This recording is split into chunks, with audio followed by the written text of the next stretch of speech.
صباح الفل يا حلوين، عاملين ايه؟ وحشتوني جدا جدا. زي ما شفتوا كده من العنوان بتاع الفيديو، النهارده هكلمكم عن اكتر حاجات عرفتها من السوشيال ميديا وعجبتني جدا جدا للسكين كير، يعني للعنايه بالبشره. اكتر الفيديوز اللي احنا كلنا بنحبها كبنات، فما تنسوش اللايك وكومنت صغنون واشتراك في القناه لو انتي لسه مش مشتركه عندي. وبس كده، يلا بينا على الفيديو.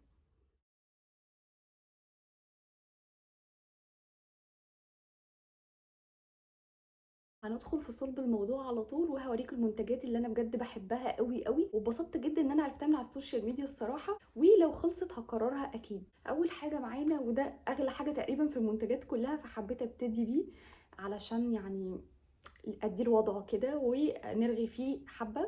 هو التونر بتاع AHA BHA، علاج الحبوب اللي تحت الجلد والمسام، وبينظف المسام والوجه تحفه جدا جدا. انا كنت في فتره بشتكي من حبوب تحت الجلد ظهرت لي في اورتي بسبب صن بلوك، ربنا يسامحه. فشفت ريفيو حلو قوي قوي من بنوته بلوجر مشهوره يعني، والصراحه ثقه.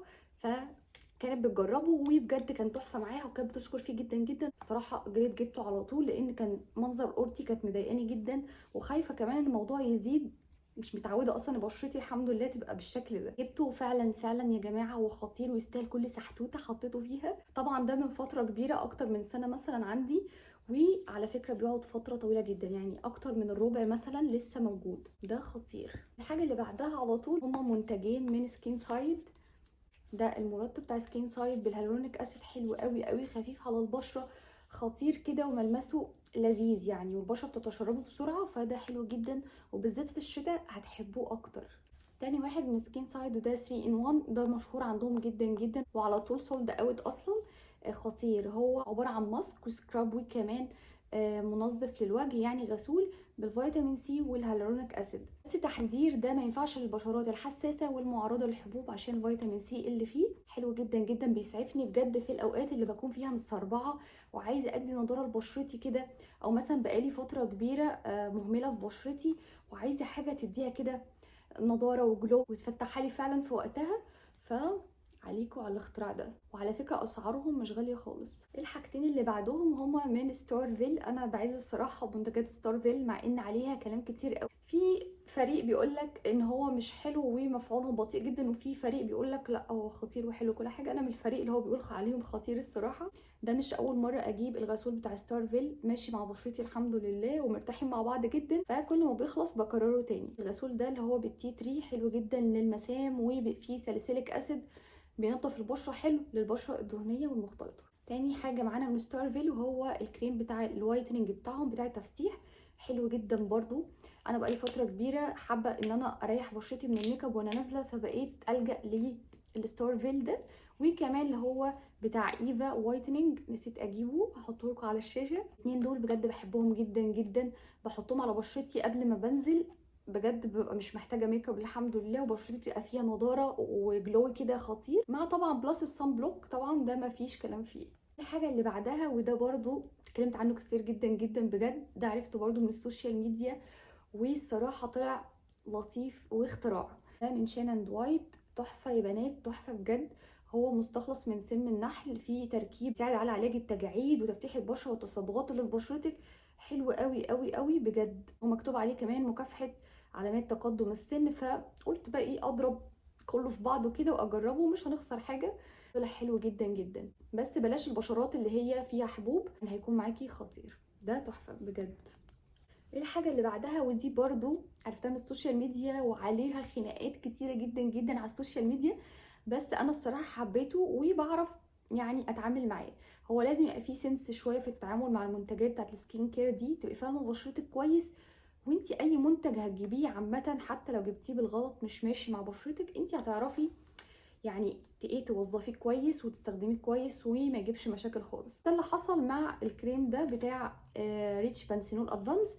ده جل، قوامه جل، فيه فيتامين سي، هيالورونيك اسيد، سيراميد، يعني بيرمم حاجز البشره، بيفتح البشره عشان فيه فيتامين سي، وكمان بيرطبها عشان فيه هيالورونيك اسيد. التركيبه بتاعته الصراحه خطيره، وده اللي شجعني ان انا اصلا اجيبه. تحفه وخطير، وسعره مش مكمل ال 100 جنيه، ب 85 تقريبا، 50 جرام، لطيف.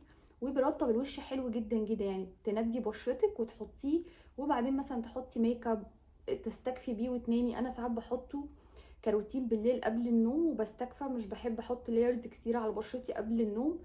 فصراحة خطير، بس ما تجيبوش ناحية حبوب. لو يعني اتدبستي فيه وجبتيه خلاص وعندك حبوب، ما تجيبوش ناحية الحبوب. حلو جدا للبشرة الجافة، البشرة المختلطة اللي مش معرضة للحبوب او اوريدي اصلا عندك حبوب، مش هينفعك لو في بشرتك حبوب. اكرر اكرر، بلاش البشرات الحساسة اللي فيها حبوب. حاجة القمر اللي بعدها وهو المقشر ده من نوبل تشويس، حلو جدا جدا يا بنات، وكلمتكم عنه قبل كده كتير. تحفة وخطير وقمر، ويعني مميزاته الصراحة كتير. هقول لكم بقى المميزات. اولا هو تركيبته حلوه جدا، في ريتينول، في هالورونيك اسيد، في الوفيرا، وكمان في نسبه فيتامين سي. مميزاته بقى يعني شوفوا التركيبه الخطيره دي كوم، وكمان الحاجه التانية ان هو جنتل جدا على البشره، فعلا بينظف يا جماعه، مش كلام هري كده وخلاص، لا هو فعلا بينظف. تستخدميه على بشره منديه وكميه كده مناسبه، وبتقعدي تفركي وشك بحركات دائريه، وبقى الاماكن اللي فيها ايه مسام، اللي فيها بثور سودا، وبالراحه خالص خالص خالص هتلاقي ابتدى يطلع كده ايه قشور صغنونه، دي اللي هي اصلا بتنظف بشرتك. بتشطفيه وفعلا بتحسي بفرق بعد الاستخدام، لازم بتحسي بفرق. هو خطير الصراحه وعجبني جدا، ومبسوطه ان انا جربته. كمان جربت من عندهم نوبل تشويس كلينزنج بالم بتاعتهم، حلوه قوي، حجمها كبير، اتنين حلوين جدا جدا، وبجد مبسوطه جدا ان انا جربتهم، تحفه. اخر حاجه معانا وهي الماسكارا دي من انفينيتي بتاعه الحواجب، حلوه قوي قوي قوي بجد، ما بنتظم عليها بجد بلاقي فرق، حلوه وخطيره. وسعرها كان عبيط قوي على فكره، اسعار انفينيتي مش غاليه خالص، وكتير بيعملوا تخفيضات وحركات وكده، فخطيره. ده شكلها برضو من قرب لو حابين تاخدوها سكرين شوت او حاجه، تحفه تحفه. نوتات بس كانت كتير بتسالني على نقطه كده، ان الماسكارا بتاعه الحواجب ينفع نستخدمها لرموشنا؟ هو ينفع، بس لازم برضو سنس كده في التعامل، اللي هو انت تحطيها وانت صاحيه اوعي تنامي بيها، وممكن تحطيها كده على اطراف رموشك من بعيد، اوعي تتعمقي وتقعدي بقى تمسكي الماسكارا تعملي رموشك كده زي ما بنمسك الماسكارا وبنقعد ايه نسرح بقى بضمير. اوعوا تعملوا كده، عشان ده زيوت وسيرمز ممكن يدخلوا لا قدر الله جوه العين ويعملوا مشكله، فبلاش. وبس كده يا حلوين، ده كان فيديو النهارده، يا رب يكون عجبكم ويكون لطيف خفيف كده عليكم. دي المنتجات اللي انا عرفتها من على السوشيال ميديا، ومبسوطه جدا جدا بجد ان هم بقوا جزء كده وروتين في السكين كير بتاعي. مبسوطه جدا جدا ان انتوا كملتوا الفيديو للاخر، وما تنسوش تشيروا الفيديو لاصحابكم عشان هم كمان يستفادوا، ولايك وكومنت صغنون، بتبسط جدا جدا بالكومنتات اللي بتسيبوها لي تحت الفيديو، ولو عندكم اي اقتراحات برده سيبوها لي في الكومنتات، وانا بقرا الكومنتات كلها. واشوفكم على الف خير الفيديو اللي جاي. باي باي.